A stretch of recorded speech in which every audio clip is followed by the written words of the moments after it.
Internet comic book friends, I'm Travis, and it's New Comic Book Day, yay! Or at least New Comic Book Day for me. What? Are you saying that today is actually New Comic Book Day? And I have new comics? You are right. The shipping gods smiled upon me, and I actually got my new comics for February 26, 2020. I actually got them on Wednesday. I got them on Comic Book Day. That is shocking and awesome. I'm not going to complain, man. Every once in a while, it works out in my favor as opposed to the times when, of course, I get my books a week late. 18 books this week. One of them is a big, thick book. We'll talk about that. So right off the bat, though, non-comic book, but comic book related. Got a new T-shirt. It is the Batwoman, and it is the J.H. Williams III design of Batwoman. Super stoked about that. It's not the really cool one. I don't know, probably 3 or 4 years ago now, there was a really cool one that had, it was director of the DOA, Bones, Mr. Bones, and in the tie it had her. But yeah, I am looking forward to sporting that shirt. Sweet. So anyway, my shirt that I got. What else do we get here? Let's get this thing out of the bag. Do a quick talk here. What do we got? Wasted Space, issue number 14. Continue to really love this book. Sherman's art, Morrissey's writing. It's not as philosophical as what it once was, but still, it's deep. It's got its funny, goofy moments, and then it's got some really heavy-hitting, emotional kind of stuff going on in there and whatnot. And this being a Vault comic, smells funny. Smells like origami paper. And the Vault comic always has a blurb on the back of their books, like a book blurb. And this one is, Billy makes his escape from emotional hell. Literally, he's in a place that tortures you emotionally. And Molly fights a warlock. And the covers are always wraparound covers. Sometimes there's stuff on them, sometimes there's not. This person here is checking out the warlock there, I'm assuming. And that is that... Ooh, boy, the glare. No. I think that's Dust back there in hiding. So whatever their adventure they're going on, because they're kind of split. Billy's off doing his own thing, and Molly and Dust are off doing their own thing. So looking forward to reading that. As always, Wasted Space is always top of my list of things to read. Next up, we have Dying is Easy, issue number 3. Super stoked for this book. Feels like the first two came out really quickly. This one took a little while. This book, basically, it's a Joe Hill, Martin Simons book, a shit talk Holmes mystery, and it is funny. It's a cool mystery, fabulous artwork by Martin Simmons, and just perfect comedic timing. Joe Hill just kind of gets it. Just a fun detective murder mystery kind of a thing going on. So looking forward to that. Invisible Kingdom, issue number, what is this, 10? It's an interesting cover. Is she going back to her people? Going back to the rest of the nuns? I don't know. There's lots of awkward tension on the ship now. The captain is finally starting to figure out that there's some sort of pheromonal thing going on with her. She's chemically bonded in some sense to the captain. We'll see how that all plays out. And of course, lots of mayhem and a disaster in space on top of all of that. So this is Philadelphia. This is actually issue number what? 3 or 4? This is part 4. I have no idea what this is about. I somehow missed, this is issue 4. Somehow missed getting this thing. I'm definitely a fan of Jason Sean Alexander's artwork. I own a big piece of his original work of a Vertigo title. So I am kind of interested in anything he's working on that's not Spawn. So I wanted to kind of check this out. So I just kind of jumping into the middle of it. I have no idea. I haven't a clue what it is about at all. Is it a vampire book? I don't know. I think it is, because clearly, I mean, look at that picture. On a subway, and they're all getting chewed up and whatnot. So I'm assuming that it's a vampire. Cry for Revolution. Yeah, I think it's a vampire book or a ghoul book or that, some sort along those lines. Yeah, I don't know. I don't know if it's part of some bigger story and I'm just missing that. Another book that he did, The Empty Zone, some gorgeous artwork in that. I need to get around to checking that out. The closest I've come to checking out is I've seen the actual original pages of a lot of that work up close. It was pretty awesome. So, and he did the whole thing himself. But, you know, some of the process work that he does and some of his stuff. He paints and draws in massive scale.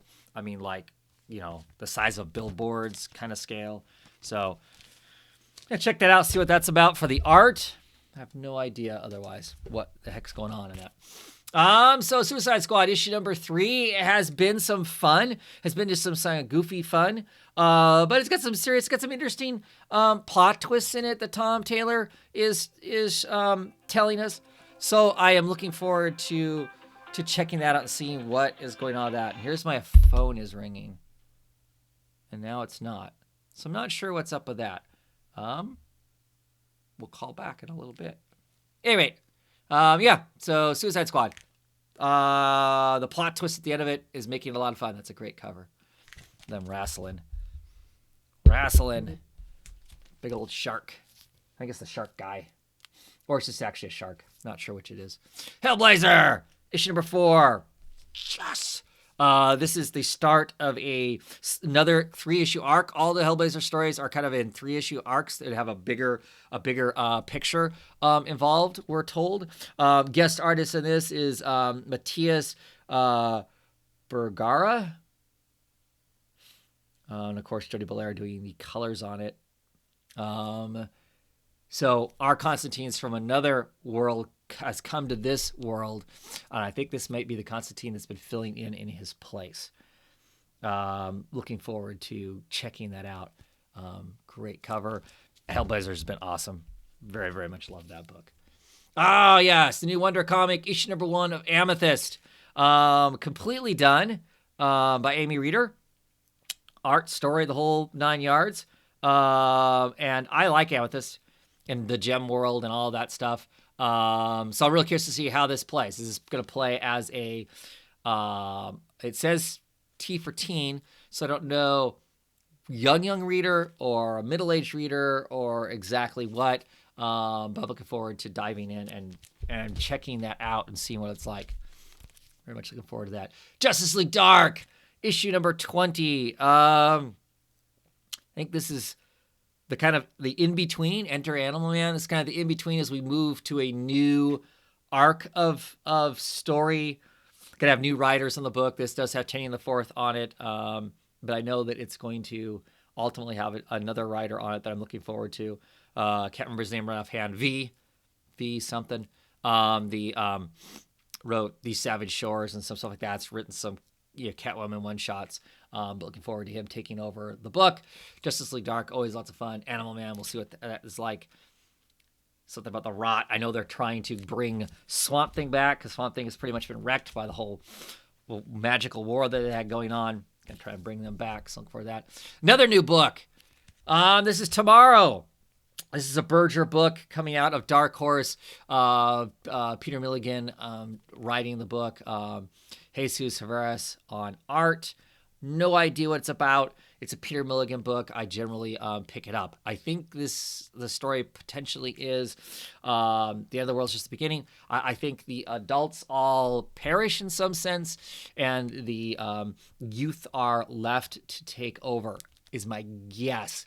Like I said, I rightly don't remember, but it's a Peter Milligan book, and I pick up all Peter Milligan books and check them out because I enjoy a lot of his kind of off-the-wall sorts of things. Next up, we have The Black Stars Above, issue number 4. I think I'm missing issue number 3. I neglected to order it, so I need to go find some place to order it and get it. It's been a really good book. The art on the cover is the art that's on the inside. It's this journey of this young woman at the dawn of America, and she has been roped into delivering this box to this town that they're not sure this outpost they're not sure exists anymore. So we'll see how that what plays out, what mystery is continuing to go on in this. Looking at the cover of my next book, it is Ice Cream Man. This is issue number 18. I think this is a variant cover. Did I order the variant cover? I do sometimes. Yes, this is the B cover by Reyes, who I like a lot. So if there's an interesting person doing the covers, I will get variant covers for Ice Cream Man. So there it is, a skeleton hand holding a handful of ice cream and someone bleeding onto it for a topping. All these wonderful lilies and whatnot. So I'm opening it up and looking at it because I was talking on Twitter with Sleepy Reader about this. Sleepy Reader 666 Damien, check his channel out.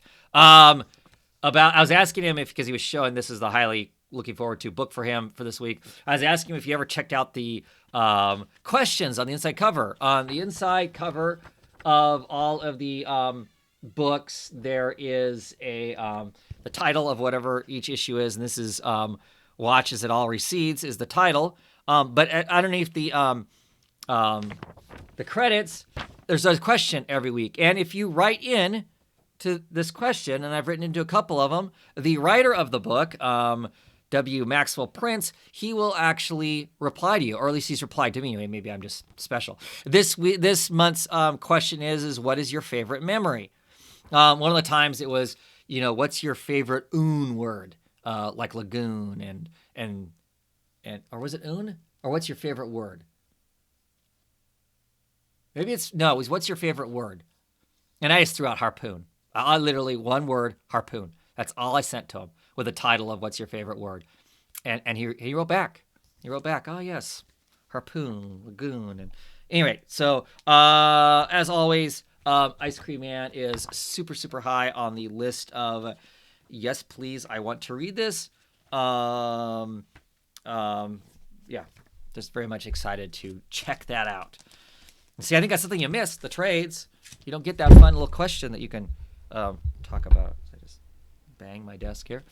And it is issue number 5 of Basket Full of Heads. This is going to 7 issues. I thought originally it was 6. Maybe not. I don't know. 7 issues. We're at issue 5. All kinds of crazy crap is happening to our young woman in this. Everybody seems to be the bad guy, and I'm just really curious to see how, what's next. It's just a really, really fun read, a great kind of horror book in the element of that kind of mid 80s. There are bad people and there are the monsters kind of a thing. So very much enjoying that. What's something I'm not enjoying right now? Batgirl issue number 44. This is, I hope, the end of this arc in this alternate world, that this fantasy realm that this writer is making up, and it's real. He can make it real, and Batgirl and some of her friends have wandered into it. Just not enjoying it at all. So I don't know how much longer I'm on the Batgirl kick. The Last God, and this is entitled Book 1 of the Fellspire Chronicles. So we're going to get a story, I think, about the mages of this. This is issue number 5. The mages of this kind of realm. Some high fantasy, lots of wonderful, creepy Chthonian style type artwork in here. It's not mind-blowing, but the art is really good. The story's not mind-blowing for me, because I'm not like a super fantasy person so much anymore. But it has been enjoyable. The end of it is really cool because in the back it has maps, your typical Lord of the Rings kind of stuff. It has some prose back in here that will tell you about different things that are in the world, adding to the rich background that this book is set in. Like I said, the artwork is pretty tremendous. The book is a really thick, hard card stock, so all quality, everything about it. This Black Label book from DC Comics. Book of Magic, issue number 17. Tim has figured out that this alternate version of himself is bad news. Now he's basically got to fight his way out of it. I'm assuming that's what most of this issue is going to be, of him battling his way out of it. Kate Howard has been writing it. It's been excellently written. Tom Flowers has been doing the art. He's had finishers on probably the last 10 issues. It looks like he's doing his own finishes on this one, which is always a big bonus as far as I'm concerned. Yeah, enjoyable of the Sandman Universe books. Issue number 27 of the Sex Criminals, The End, Part 2. I don't know what I can say about this book. It's super enjoyable and really smart and really intriguing, and lots of great emotional type stuff in it. So very much looking forward to continuing to read that to its end. Monstrous, issue number 26.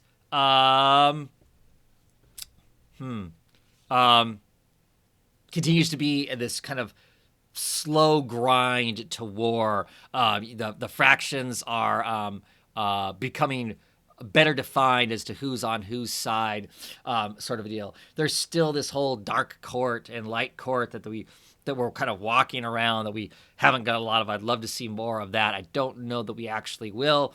Our characters are still really cool and really smart, and it's a book to read and trade. I will tell you, I love single issues. This book, I'm sure, reads much better and much more smartly in trade because it is a slow, wonderful burn to get to wherever we're going to. And very, very few things happen in fast pace, except for when our main character unleashes her elder god, and then people are consumed fairly rapidly. But beyond that, most of the stuff that happens, it's not like time passes by quickly. There's a lot going on, and we're getting a wonderfully slow glimpse at it.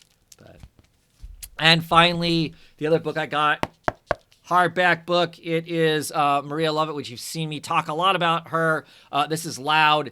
This is from Black Mask. I believe that this is this isn't like a reprint. This is something that she was doing with Black Mask, and she put it out in a full original graphic novel, which is super cool. So what do we got here? The Loud nightclub, a latecomer stripper, a pissed waitress, a hitman couple, a suspension bondage performer, a pregnant teenager, a clan of vampires, a pedophile, a lesbian junkie, a divorcing middle-aged woman, a sadistic dominatrix, and many other souls in search of love, drugs, and blood converge at the hottest club in town on a night that none will ever forget if they survive. And I'm sure has all kinds of kink in it. I am looking forward to checking it out. I love her art.